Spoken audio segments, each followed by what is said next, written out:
Lumos. Hi, I'm Gita Lovegood, and today I'm going to be attempting to replicate the Wizarding World of Harry Potter Cauldron Cakes. Now, for those of you who have never been to the Wizarding World of Harry Potter, or maybe you've only been once, Universal Studios has actually changed the original Cauldron Cakes. I'm going to go ahead and pop up a comparison picture here. So the original Cauldron Cake was a completely edible thing that had multiple different tastes and textures of chocolate.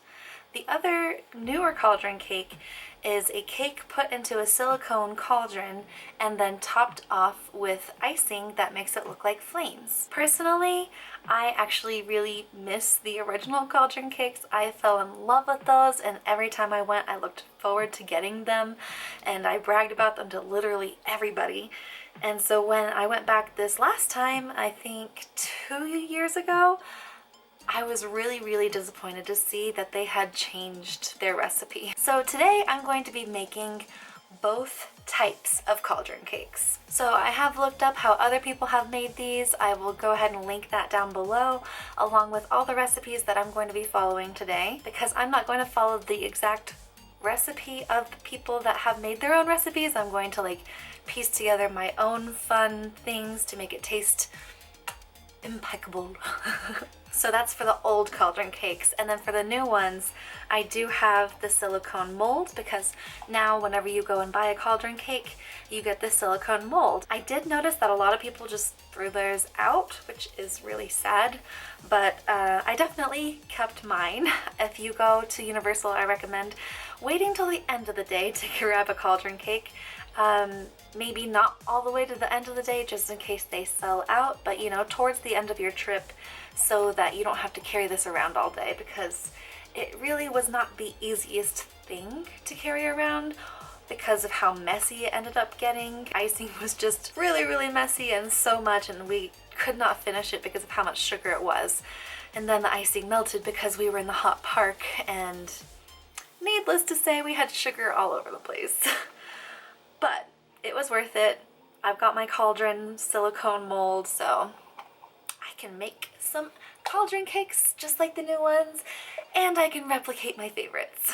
So I am going to be kind of combining the cakes for this, so the actual cake recipe that I use for both will be the same, but honestly the current cauldron cake is really just a basic cake with frosting on top.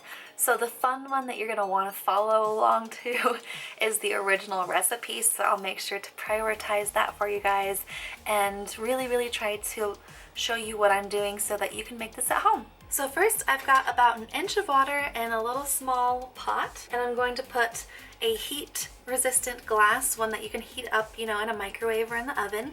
I'm going to put that on top of my pot. My particular setup, I have a perfect fit bowl, and then my pot has these little lips on the outside so that the water below has, room to evaporate. I'm setting this up so that I can melt some bittersweet chocolate. I'm following this Once Upon a Chef recipe to make chocolate mousse at the moment. This is going to go inside the original cauldron cakes. And since I apparently did not buy enough chocolate, I'm going to be halving this recipe. Welcome to Gita's kitchen. All this gold foil makes me feel like I'm in Charlie in the Chocolate Factory. Willy Wonka, hello! Isn't that just picture perfect? Oh my gosh. Since I'm having this recipe, this is 4 ounces. I'm guessing that each one of these blocks is 1 ounce. So the recipe only calls for 3. So I'm going to set 2 of the blocks aside and only use 6. And then this is also when you put in 3 tablespoons of unsalted butter. So the water is boiling now, so I'm going to cut it down so it's simmering. So we don't necessarily need it at a full boil. I will I will move you guys around so you can see what's going on. If you don't have any at home, silicone spatulas are where it's at. Now that the chocolate is melted with the butter, I'm going to let that cool off for a few minutes, and in the meantime I'm going to separate, I guess since I'm having this recipe, 1.5 egg yolks and 1.5 egg whites. Should be fun. Okay, actually, since these are not large eggs and it calls for large eggs, at least I don't think these are large eggs. Yeah, you guys know me. I'm just gonna go for it. We're gonna use 2 eggs instead of 1.5 because that's so much easier. Alright, now I'm supposed to add the egg in, and you're only supposed to add 1 yolk in at a time, so I'm just gonna like slow pour.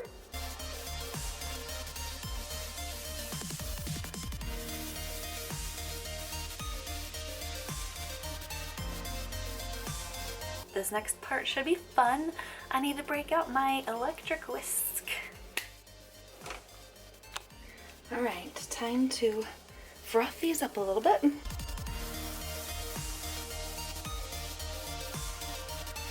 Now I'm going to add a 1/4 teaspoon of a cream of tartar.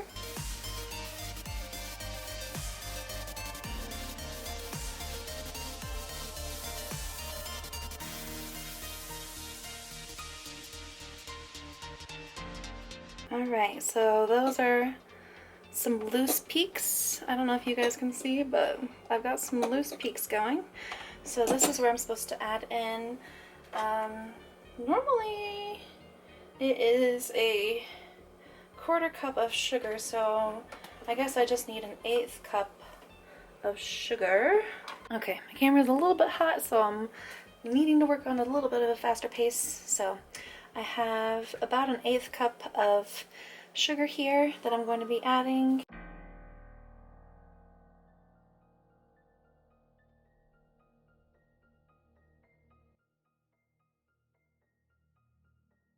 It doesn't say whether the chocolate is supposed to be cool or not, and it feels pretty hot still, but... And then I'm gonna fold it in. The chocolate is folded in. And this smells delicious already. Alright, now to try to make the whipping cream, the whipped cream, whatever you call it.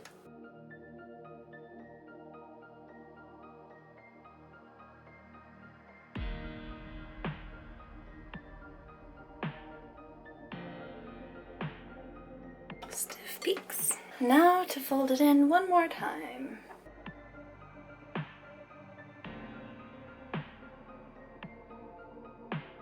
Alright, now I need to put this into a different dish to let it set. I might put it into a piping bag actually to let it set for 2 hours. So that will make my job easier when I go to pipe it into the cauldron cakes. Got my mousse ready in a piping bag, so whenever I'm ready to use it in the cauldron cakes, it will be much easier to pipe it into the center. So now I'm going to put it into the fridge to set for 2 hours. Okay, that mousse took a lot longer than I anticipated. I need a little bit of a break, but you guys won't even notice the difference.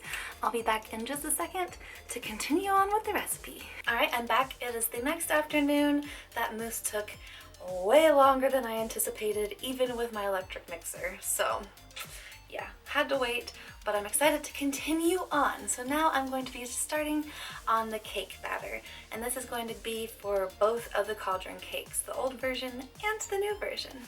1 cup of granulated sugar, 7/8 of a cup of flour. This is only 1/8, so I'll do this 7 times. 1/2 teaspoon of salt. This is 1/8, so I'm going to fill it up 4 times. 3/4 of a teaspoon of baking powder.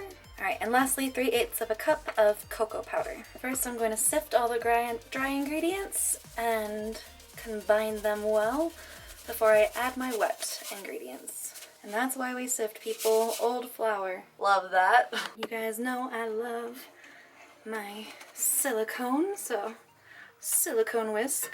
Now I'm adding 1/2 cup of milk, 1/4 cup of vegetable oil,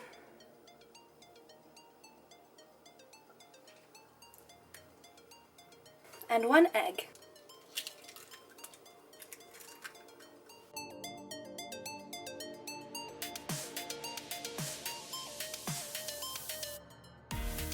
Alright, so the last step is to add 1/2 cup of boiling water. This, my best friend let me know, is to help that cocoa powder actually fully absorb with everything, since it is very powdery, kind of like hot chocolate. You know how if you mix cold water with hot chocolate, it doesn't really absorb completely, but as soon as you add that hot water, it just mixes so well.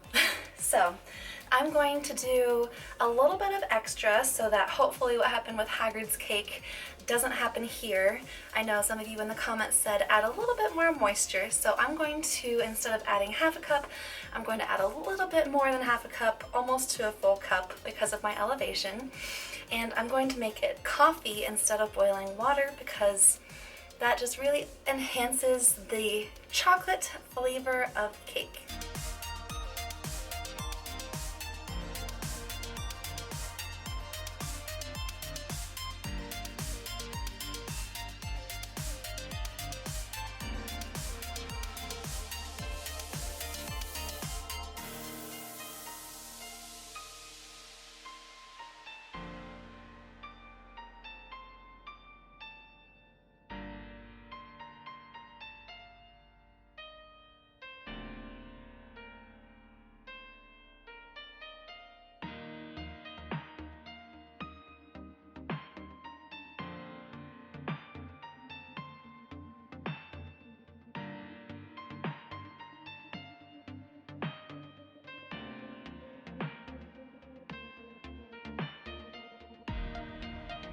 This is much thicker than much thinner than last time, so hopefully I'll be able to cook it until it properly rises.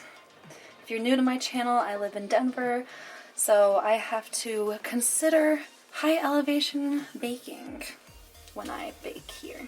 Alright, so now I need to transfer it in and put it into my 350-degree oven. So I've got my cauldron cake here for the main one, the one that they serve now, and then I've got my cupcake holders for the old ones. I think what I'm gonna do is use my soup ladle, actually. I feel like that will really help here. I do have this oiled up a little bit. It's not necessary completely, but some places say that it helps. Alright, and I think I'm gonna do one more scoop and leave it about there. This will probably need to cook longer than the muffins, so I'll have to keep an eye on it. And then I'm gonna start out with one scoop each for the muffins and see where that lands for me. I think a half a scoop, 1.5 scoops is perfect actually. And this ladle is really helping. And it's okay if this is a little messy. You are going to end up peeling off the liners at the end. The liners don't matter what they look like. Just use whatever you've got. Even if you don't have liners, that's perfectly fine. Just make sure you well oil your muffin pan and maybe even lightly flour it after you've oiled it to try to help the muffins come back out. Alright, now that I'm at the bottom, I'm going to have to angle my bowl a little bit so I can get full scoops. And I'm going to go finish off these last few, make sure that they're about the same height as the rest.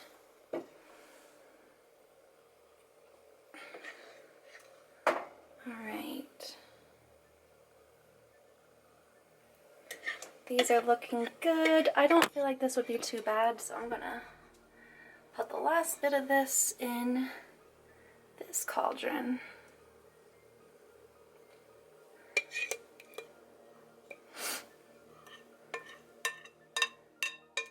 And I'll just make sure to keep testing this one until it's done. Now these are going to go into the oven. I'm going to check on the muffins after about 20 minutes, and I believe this will take a full 30.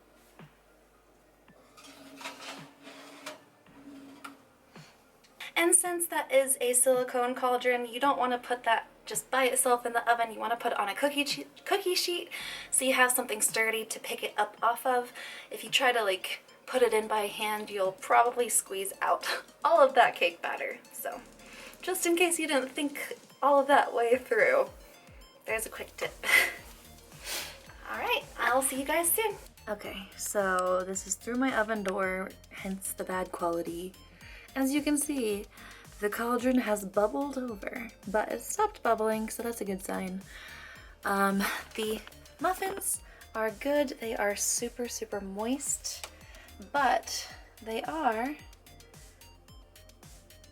finished all the way through.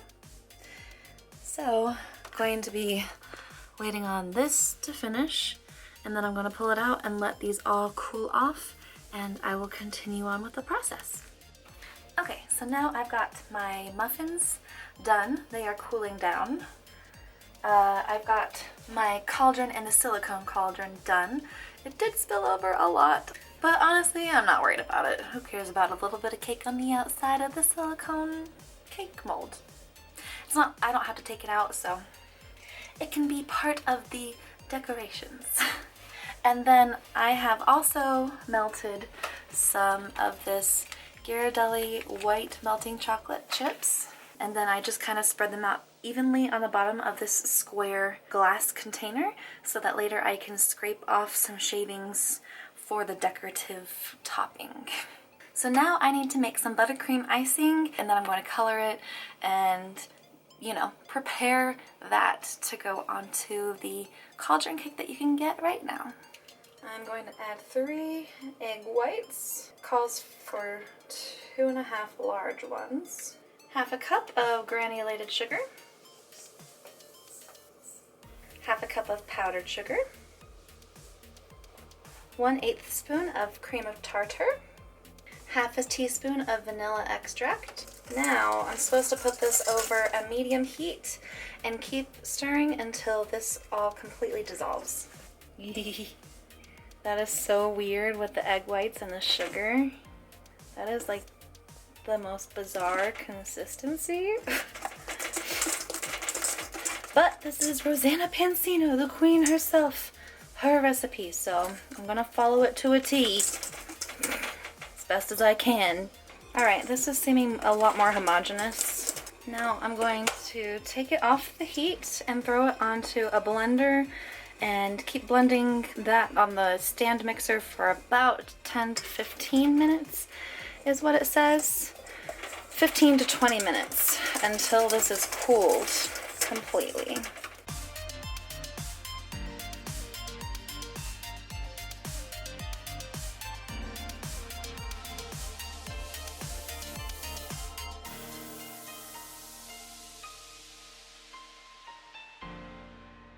Yeah, it's a little bit cool to my touch, so.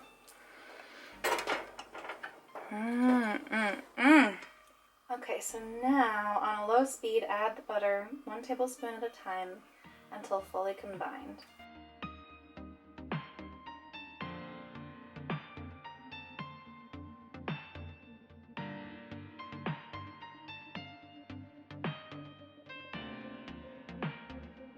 Oh my goodness, this looks amazing.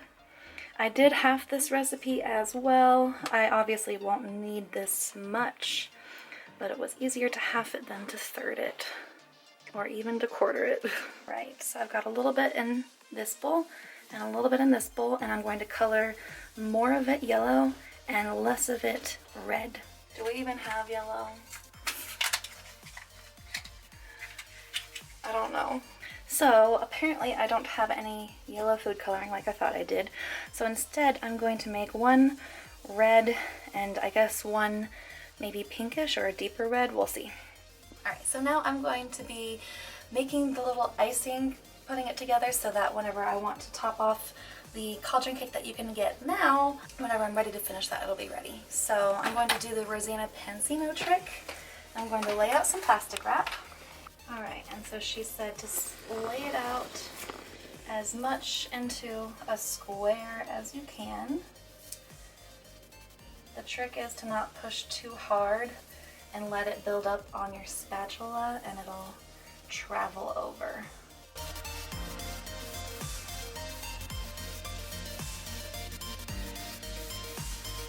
We're pretending that that is yellow and this is red, okay? Just go along with it.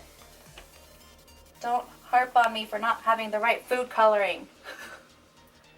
So you take this other color and you spread it out down the middle.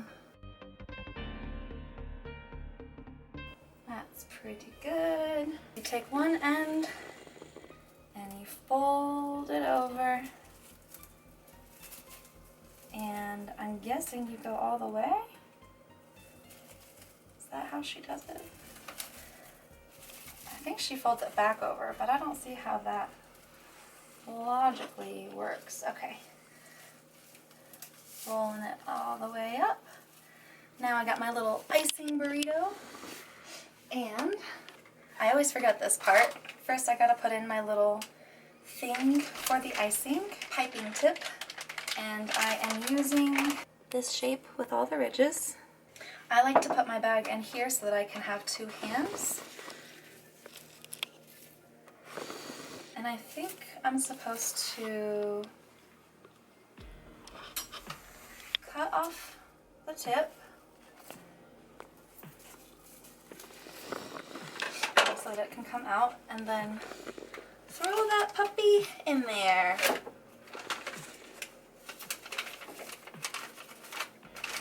And I think I cut the wrong end. Alright, this end is more pointy, so I'm just going to cut this end instead. And hope for the best. Still not quite there. Dang it.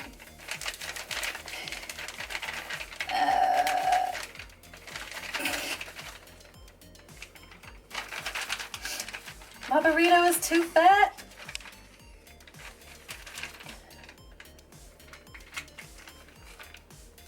Alright. I think this should work. We'll find out in about 20 minutes when I can start piping and use it. Okay, so now for the old cauldron cakes, I'm going to take these cupcakes and I'm going to cut little holes out of them in the middle so that it's open up like a cauldron in the middle. I've got my cupcake right here and my cookie cutter. I'm going to try to get it right in the exact middle and then just punch. I'm going to twist a little bit. Unfortunately, that didn't pull it up. Come on. I was hoping it would be that easy. Okay, so now I have hollowed out the center.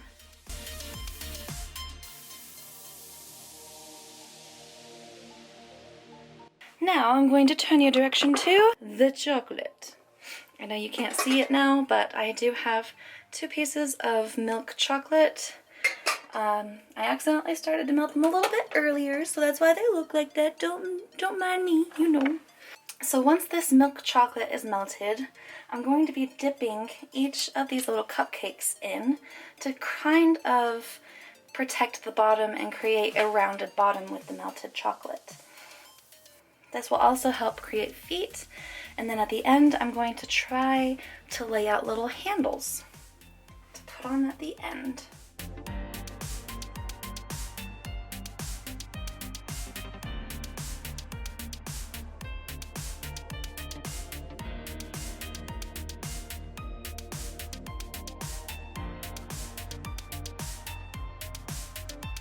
Alright, right now I am making the chocolate handles.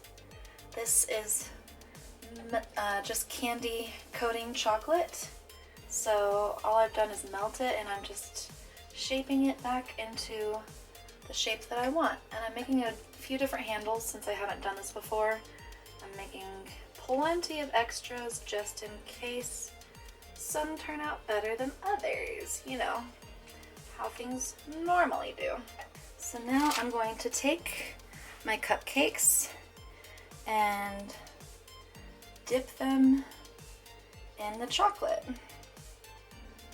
Give it a nice swirl. Gently pull it out so it doesn't fall apart. And then place it back to dry. Alright, I think we're down to 4. I think these 3 will turn out. I'm not sure about this one and I'm not sure about this one. So we'll see. So now I'm going to let these all dry down and harden, and then I will put the finishing touches on both. So as Rosanna Penzino says, make sure to practice before you actually go on to what you want to bake. So I've got some parchment paper here. I'm going to practice my technique. Okay, for good reason.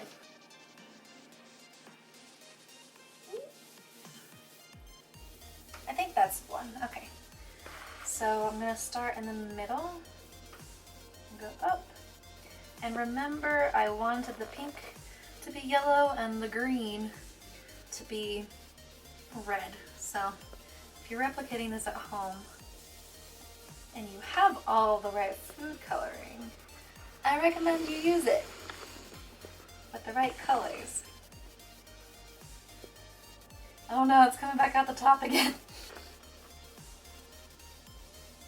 Alright, and now I'm just going to keep building it up to try to make a flame looking effect. You guys are imagining, right? You're using your imaginations. Imaginations make everything perfect. Alright. Lots of icing left over. And, you know, spilling. Not Gita's kitchen unless it's messy! Okay, yeah, I've got a lot of dishes to clean. I know! Talk about a messy kitchen. Here are my attempt at flames on a bubbling cauldron. So, yeah, now we're gonna move on to my favorite cauldron cakes, the old ones. Mousse is dripping. So this is the mousse that I made last night, so it's been setting for over a day. I hope it still works out. Alright, so the chocolate has completely covered the bottom. So now what I'm going to do is I'm going to pipe some mousse into the center and around the edge. And I'm going to go ahead and try to take off one of these handles. It's best, oh no. No! Okay, so we've got one handle successfully out. And then the key to piping is to squeeze from the top, but like push down and not push up. You know what I mean? So, squeeze. This mousse is really set, so it is quite firm. And yes, I know what it looks like. Don't say anything.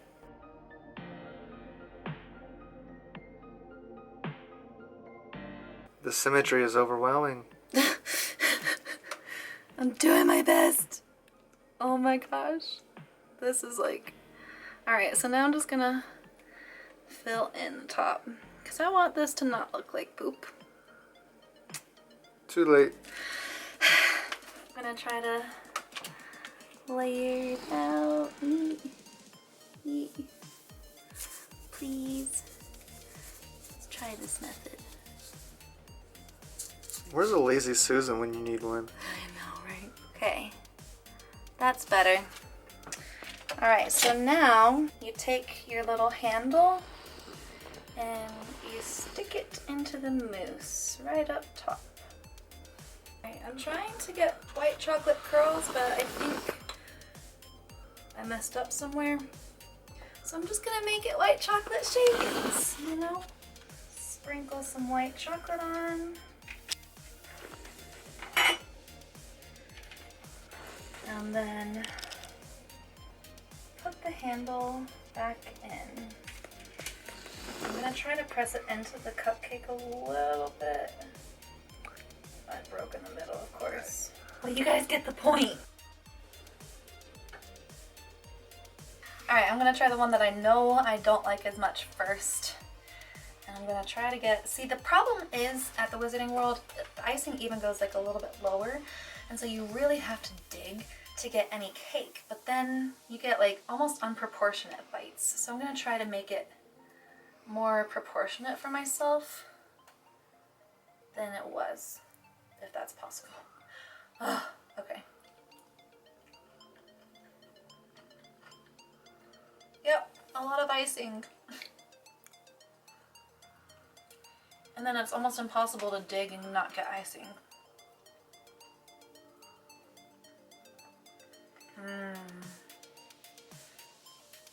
The cake below is where it's at. Just so much icing. And that's less than Universal puts. And less sweet. All right. I'm sure my mouth is red with food coloring. Just ignore that. Now I'm going to try this cauldron cake, and I kind of want to cut a cross section for you guys.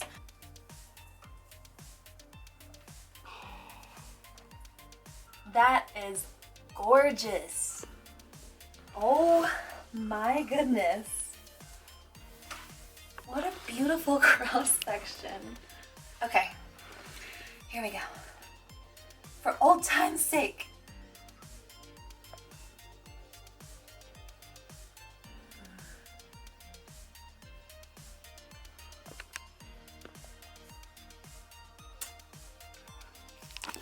Whew.